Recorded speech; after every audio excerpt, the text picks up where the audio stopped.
regarde ce qui roule sur le parc automobile français, et ça gêne personne. Une poubelle, il y a un phare sur deux qui marche, la bagnole, ce qu'il fallait, tu te casses. Mais je vous jure, dans 5 ans, je me casse. Terminé. Fin. Rideau. C'était pas ça me dégoûte. Regardez-moi ça. Non mais sans déconner quoi. Et voilà, et moi je galère quotidiennement à homologuer mes bagnoles. J'y arrive, hein, mais c'est un vrai combat. Tu vois, je vais passer un petit coup de gueule, mais toutes les semaines quand je vais à l'Adréal pour passer mes caisses du Japon qui sont cliniques, on me casse les couilles pour des conneries, tu vois, pour une plaque constructeur, pour des trucs vraiment... Bon, voilà, je le fais, hein, y a pas de souci, on est dans les règles. Hein. Mais regarde-moi, regarde ce qui roule sur le parc automobile français, et ça gêne personne. Une poubelle, il y a un phare sur deux qui marche, la bagnole, elle penche de l'avant. Les jantes sont absolument pas aux normes, hein, sachez-le. La caisse, à mon avis, elle doit avoir, regarde, le pot d'échappement qui fume, qui est de travers. Enfin bon, ça, tu vois, c'est représentatif de la France. T'as des mecs qui font les choses dans les règles, qui font ça bien, qui sont, tu vois, et à qui on met des bâtons dans les roues quotidiennement, tu vois. En plus, moi, c'est un business, je m'amuse pas en fait. Je suis pas là à importer du Japon. Je suis pas là à importer du Japon pour le plaisir en fait. Je m'en fous du plaisir. Je suis là pour faire de l'argent, tu vois. Donc si tu veux, il y a derrière, il y a des impôts, il y a plein de choses, il y a plein de tenants et aboutissants, tu vois. Et à côté de ça, bah les mecs ils préfèrent, tu vois, ça pose problème à personne. Alors vous allez me dire oui, mais on peut pas, tu vois, il faut des règles, on peut pas individuellement dire aux gens vous pouvez plus rouler avec leur voiture, etc. Et ben pourquoi pas? Pourquoi pas individuellement, on me casse bien les couilles, tu vois ce que je veux dire, et je te le dis, c'est un représentatif de la France dans le sens où tu as des gens qui travaillent, qui font les choses correctement, qui voilà, emploient des gens, qui font vivre des gens, etc. Et je parle pas que de moi, encore une fois, je suis pas le centre du monde. Je parle d'une manière générale, je le sais, je parle avec des entrepreneurs toute la journée. Je le vois comment c'est, tu vois. Et par contre, t'as les gens qui fraudent, qui font... Regardez-moi cette épave, ça me dégoûte. Regardez-moi ça, non mais sans déconner quoi. Ça a sa place sur le pays, sur le parc auto français. Ça mériterait d'être pris, d'être foutu à la benne et compressé. Je te jure. Enfin bon bref, c'est une petite parenthèse, hein. Mais bon, vous savez que j'ai raison au fond. C'est insupportable, c'est insupportable. Et je vous le dis, en vrai, le vrai sujet, bon là, on part dans un long débat, hein, mais c'est intéressant, on est entre nous, tu vois, j'ai une demi-heure, 20 minutes de route. On est là pour discuter, vous et moi.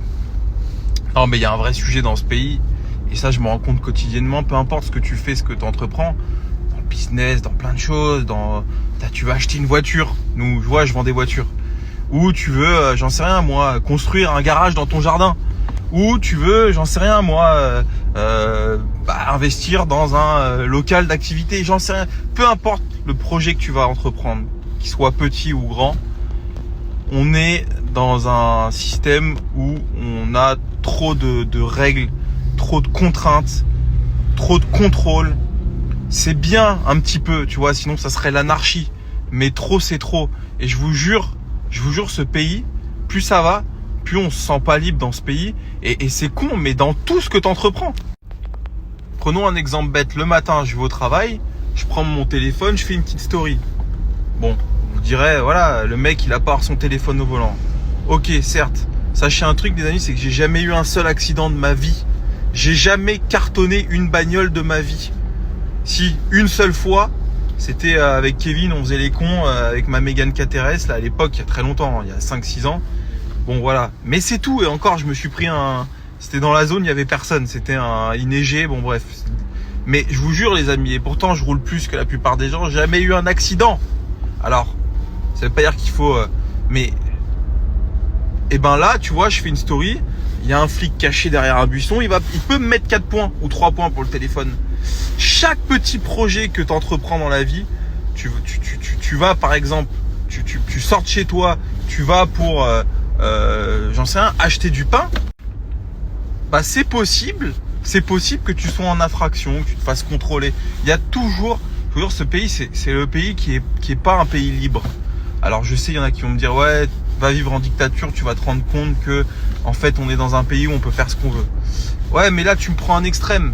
Mais je vous jure, ce pays, dans tout ce que tu vas entreprendre, ça va être des impôts, ça va être des contrôles, ça va être des contraintes, ça va être des dossiers, des trucs, des machins. Tu vois, je discutais avec mon pote Alan, il fait construire un petit garage au fond de son jardin là. Putain, il a payé le terrain le mec. Tu vois ce que je veux dire? Il a payé le terrain, il a payé des impôts, des trucs pour acheter son terrain. Et ben pour construire un garage, il faut faire des demandes de dépôt, des études à la mairie, des trucs, des machins. Et je lui dis mais fais une dépendance au lieu de faire un garage, ça va valoriser ta maison. Il me dit mais je peux pas. C'est pas possible, faut que je fasse des demandes, des trucs, des machins. Putain, mais pourquoi tu peux pas construire une putain de chambre au bout de ton jardin si ça gêne pas ton voisin et autrui? Tout ça pour dire les amis que je vous jure, et retenez bien ce que je dis. Parce que je serai peut-être encore sur les réseaux sociaux. Peut-être pas, mais peut-être encore. Je me donne 5 ans dans ce pays pour faire ce qu'il faut, pour prendre la caisse. Ça veut dire pour prendre 15-20 millions d'euros. Parce que c'est ce qu'il faut pour partir. Ne serait-ce que pour être un peu sécure, mais aussi parce que c'est quand même intéressant de réussir dans ce pays parce que c'est tellement dur qu'en fait si tu réussis en France, je pense que tu réussis partout. Je vous jure, hein, c'est vrai. Donc c'est une difficulté que j'apprécie, de me dire tu réussis en France, en vrai t'as fait ce qu'il fallait, tu te casses. Mais je vous jure, dans 5 ans, je me casse. Terminé, fin, rideau. Je prends mes clics et mes claques et je vais filer mes impôts ailleurs. Et c'est un pays super, mais encore une fois, à chaque fois que tu parles de ça à un mec un petit peu, et pourtant j'aime trop mon pays, je suis un petit peu comment dire, on est un peu comment dire, putain j'ai plus le mot, pas franchouillard, mais putain tu sais quand t'aimes la France là, j'ai pas le mot en tête, mais vous l'avez. Tout ce qui revient c'est, ouais non mais en France, il y a 3 trucs qui reviennent. C'est en France c'est beau. Alors oui, c'est magnifique la France, mais il n'y a pas que la France qui est beau, hein. Le monde est beau. Le monde est beau. Tu vas en Afrique, c'est magnifique. Tu vas à l'époque, la Syrie, je dis à l'époque parce que c'est terminé maintenant, le truc il est rasé, mais la Syrie, je pense que c'était un des plus beaux pays du Moyen-Orient. Mais tous les pays sont beaux. C'est vrai que la France c'est beau. Et une multitude de paysages, mais bon, tu restes pas en France parce qu'un week-end par an, tu vas à la montagne. Tu vois ce que je veux dire? Le deuxième point, c'est quoi? C'est en France, t'as la sécurité sociale. Putain, je tombe jamais malade. Je fais du sport tous les matins. J'essaie de manger des crudités. Je vais pas cotiser un truc de ouf alors que on ne sait pas de quoi la vie est faite. Bien sûr que demain on peut choper, mais globalement, je mets quand même toutes les chances de mon côté pour être en bonne santé parce que je crois que c'est la plus grande des richesses. Donc ça j'en ai rien à branler de la sécurité sociale. Et puis dans les autres pays, tu payes des mutuelles en conséquence. Tu payes pour ton besoin. Tu payes pas pour les autres en fait, tu vois ce que je veux dire.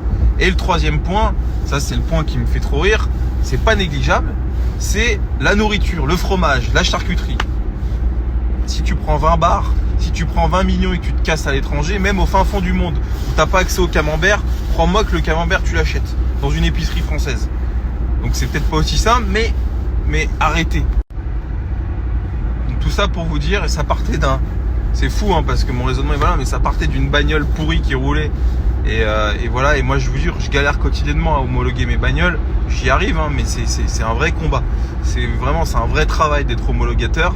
J'en suis pas un, mais vraiment c'est compliqué. Il y a beaucoup de contraintes. Et je vous jure, dans ce pays, j'entreprends plein de trucs tous les jours. J'ai des projets, et le pire c'est que je suis un gars qui met souvent à profit ses idées, etc. C'est quand même beaucoup de contraintes. Et ça me fatigue. Ça me fatigue parce que les gens comme moi, mais pas que moi, les entrepreneurs, les mecs qui créent, les mecs qui innovent, etc. Putain, c'est eux qu'on doit dérouler le tapis rouge, qu'on doit leur dire t'as pas de contraintes, c'est carte blanche. Toi, de toute façon, tu vas faire progresser les choses, tu vas embaucher des gens, tu vas faire vivre des familles, tu vas créer de la richesse, tu vois. Eh ben non, à côté de ça, on me casse les couilles parce que ton anti-brouillard, il est pas du bon côté. Mais à côté de ça, t'as des épaves qui roulent. Et je vous jure, c'est une image. Parce qu'évidemment, c'est un exemple isolé. Mais c'est représentatif de notre société en France. Je vous jure. Moi, on me casse les couilles, on m'envoie des... Tu vois, on me met des bâtons dans les roues, alors que je suis un gars qui fait avancer le pays à ma petite échelle, bien évidemment. Encore une fois, je m'attribue pas des trucs de fou, mais des gens comme moi, des entrepreneurs, je discute avec des gens qui ont bien plus réussi, les pauvres. Ils ont des cheveux gris à 40 ans parce que, non pas parce qu'ils travaillent beaucoup, tu vois ce que je veux dire, non pas parce qu'ils sont... non, parce qu'on leur cherche des poux, alors que ces mecs-là, on devrait les féliciter. Tu vois ce que je veux dire? Enfin bon, bref. Grosse journée aujourd'hui.